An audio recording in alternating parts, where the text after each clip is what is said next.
Hello, today I'll be reading Matthew chapter 13, verses 24 through 43. Here is another story Jesus told. The kingdom of heaven is like a farmer who planted good seed in his field. But that night, as the workers slept, his enemy came and planted weeds among the wheat, then slipped away. When the crop began to grow and produce grain, the weeds also grew.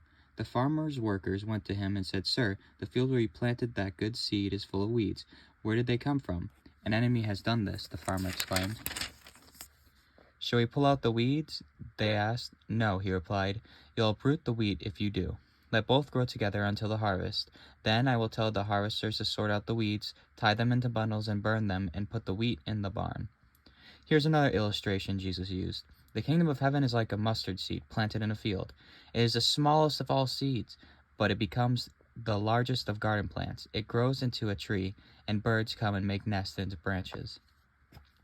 Jesus also used this illustration. The kingdom of heaven is like the yeast a woman used in making bread.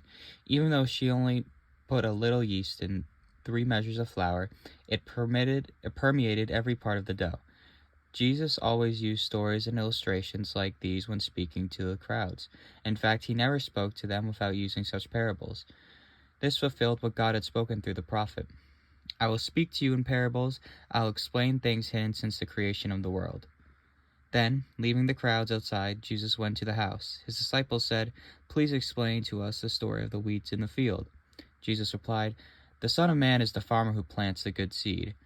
The field is the world, and the good seed represents the people of the kingdom. The weeds are the people who belong to the evil one. The enemy who planted the weeds among the wheat is the devil. The harvest is the end of the world, and the harvesters are the angels. Just as the weeds are sorted out and burned in the fire, so will be at the end of the world. The Son of Man will send his angels, and they will remove from his kingdom everything that causes sin and all who do evil. And the angels will throw them into a fiery furnace where there will be weeping and gnashing of teeth. Then the righteous will shine like the sun in their Father's kingdom. Anyone with ears to hear should listen and understand."